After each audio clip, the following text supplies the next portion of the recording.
సోదరుడు బండారు నరసింహరావు గారిని అలాగే మేడానికి ఆహ్వానించవలసిందిగా పెద్దలు పోతుల రామారావు గారు సుబ్బారావు గారు బండారు సుబ్బారావు గారిని రావాల్సిందిగా కోరుకుంటూ వారికి తెలుగుదేశం పార్టీ కుటుంబంలోకి మన ఎమ్మెల్యే గారు ఆహ్వానిస్తూ ఉన్నారు. అలాగే బండారు ప్రభాకర్ గారు భూమేశ్వరరావు గారు ఆహ్వానిస్తూ ఉన్నారు. అలాగే పాలెంగి ప్రసాద్ గారిని మన నాయకులు పోతుల రామారావు గారు ఆహ్వానిస్తూ ఉన్నారు. అలాగే గారిని తెలుగుదేశం పార్టీలోకి మన ఎమ్మెల్యే పోతుల రామారావు గారు ఆహ్వానిస్తూ ఉన్నారు. పరడాల శ్రీను గారు వారిని తెలుగుదేశం పార్టీలోకి ఆహ్వానిస్తూ డాక్టర్ భూమేశ్వరరావు గారు వారిని తెలుగుదేశం పార్టీలోకి ఆహ్వానిస్తున్నారు. అలాగే పగడాల రాంబాబు గారు తెలుగుదేశం పార్టీలోకి ఆహ్వానిస్తూ పోతుల రామారావు గారు పార్టీలోకి మన ఎమ్మెల్యే పోతుల రామారావు గారు ఆహ్వానింపబడుతూ ఉన్నారు. అలాగే పగడాల బండారు మహేష్ గారు అలాగే రాజశెట్టి శివాజీ కోరుకుంటూ గుర్రం మనోజ్ గారు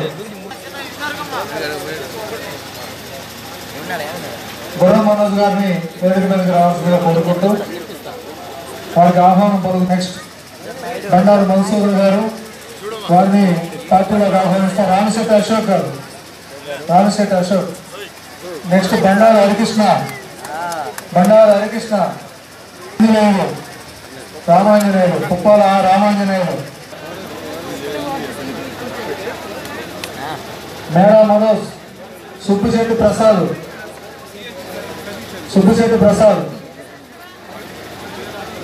కమతం బాజీ ఉల్లడ్ల రమేష్ గాలి ఎక్కువ Gali Venkateswarlu Ravi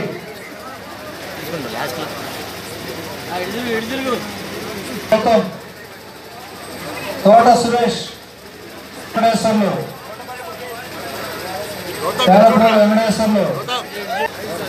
next Puvvadi Sudhakar CH Satish P Pavan Kalyan Vinod Kumar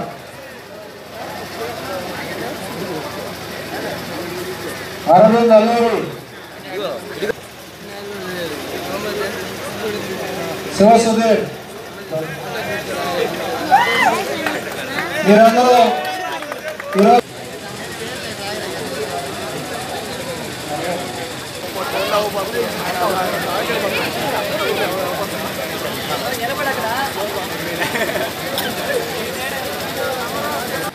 మన తెలుగుదేశం పార్టీ అభ్యర్థిగా మన డాక్టర్ దివి శివరావు గారు బలపరిచిన మన నాయకులు పోతుల రామారావు గారిని మన తెలుగుదేశం పార్టీ అభ్యర్థిగా ఈరోజు పోటీ చేస్తున్నారు. వారికి మద్దతుగా ఇక్కడికి తెలుగుదేశం పార్టీ కుటుంబ సభ్యులు ఈరోజు పార్టీలో చేరేటువంటి బండారు నరసింహరావు గారు వారి బ్రదర్స్ వారి మిత్రులందరూ కూడా మరొకసారి కృతజ్ఞతలు తెలియజేసుకుంటూ ఈరోజు ఎలక్షన్స్ వస్తూ ఉంటాయి. అప్పుడు ప్రతి ఒక్కరు ఆలోచిస్తూ ఉంటారు. ఈరోజు ఎలక్షన్స్ మళ్ళీ జరుగుతూ ఉన్నాయి. గత ప్రభుత్వం తెలుగుదేశం పార్టీ 5 సంవత్సరాల అధికారంలో ఉంది. మనకి ఏం చేసిందని చెప్పి ప్రతి వార్డులో కానివ్వండి ప్రతి ప్రజలు ఈరోజు ఆలోచిస్తూ ఉంటారు. ఈరోజు ప్రభుత్వం నుంచి అందరికీ తెలిసిందే, ఆ రోజు 200 రూపాయలు ఉన్నటువంటి పెన్షన్ ని చంద్రబాబు నాయుడు గారు 1000 రూపాయలు చేస్తారని చెప్పి ఈ రోజు 1000 రూపాయలు కాకుండా మళ్ళా 2000 రూపాయలు చేసి హామీలు చేయాలి. ఆయన నేరుగా డబ్బులు 2000 రూపాయలు పెన్షన్ ఇస్తా ఉన్నారు. ఈ వార్త మేము కూడా చంద్రన బీమా పొరపాటు చనిపోయిన వ్యక్తులకు మేము కూడా వచ్చి చంద్రన బీమా ఇవ్వడం జరిగింది. మీరందరూ ఒక్కసారి ఆలోచించుకోవాలి. మనం ఏదో ఎన్నికల కాలం నుంచి ఒక ఆనవాయితీగా ఓటు చేస్తున్నామని చెప్పే భావం కాకుండా ప్రతి ఒక్క కార్యక్రమం మనకు కూడా వస్తుంది. కాబట్టి అందరూ కూడా ఒక్కసారి ఆలోచించి మన పోతుల రామారావు గారిని అత్యధిక మెజార్టీతో మనం కనుక గెలిపించుకున్నట్లయితే మళ్ళా చంద్రబాబు నాయుడు గారు ముఖ్యమంత్రి అవుతారు. ప్రతి ఒక్కరు కూడా మీరు దయ ఉంచి ఆలోచించి ఓటు వేసి పోతుల రామారావు గారిని గెలిపించవలసిందిగా కోరుకుంటూ, ఆ పార్టీ ఈ పార్టీ అని తేడా లేకుండా సమన్వయంతో అన్ని వర్గాలకి కుల మత భేదం లేకుండా మన పోతుల రామారావు గారు చాలా మంచి వ్యక్తి. అలాంటి వ్యక్తిని మనం గెలిపించాల్సిన బాధ్యత. ఇప్పుడు చూశారు, మీరే చూశారు, అటు నుంచి వస్తుంటే శ్మశానంలో శవం కాకుండేది. ఇటు నుంచి బండ్లు పోతా అట్లా పిల్లలు ఆడవాళ్ళు ఇబ్బంది పడతా వచ్చేవాళ్ళు. శ్మశానం గోడ కానీ ఎప్పటి నుంచో పెండింగ్ ఉన్నది. ఆ గోడ ఆ పార్కు ఎలా ఉండేది, అది ఆ పార్టీ ఈ రోజు ఎలా ఉంది? 10 మంది తల్లులతోటి బిడ్డలతో వచ్చి హ్యాపీగా నవ్వుకుంటా 8 దాకా స్పెండ్ చేసి ఆహ్లాదకరంగా తిరుగుతున్నారు. అలాంటి సోమశిల ప్రాజెక్ట్ వాటర్ రాళ్ళపాటు రావడానికి ఆయన షెడ్యూల్ కూడా పక్కన పెట్టుకొని ఆ పని కోసం నిమగ్నమై ఒక శ్రామికుల్లాగా సాధించి తీసుకొని వచ్చి రాళ్ళపాటికి వాటర్ వచ్చింది. ఈరోజు ఆ గొప్పతనం పోతుల రామారావు గారిని అలాంటి నాయకుడు కందుకూరులో అడుగు పెట్టినందుకు మన సీమ అదృష్టం, మన సీమ అదృష్టం. అందుకని మనందరూ ప్రతి ఒక్కరి బాధ్యత రామారావు గారిని గెలిపించుకోవడం. జై పోతుల రామారావు. ముఖ్యంగా ఇంత పెద్ద స్వాగతం ఇచ్చినటువంటి మీ అందరూ కూడా వాళ్ళలో చాలా కష్టపడి కోలాలతో స్వాగతం ఇచ్చిన సోదరి అందరికీ జెండాలు ఇంకా మోస్తా ఉన్నారు, పెద్ద జెండాలు. వాళ్ళిద్దరికి మన దూరాకారంగా ఒక బహిరంగ సభలాగా మారింది.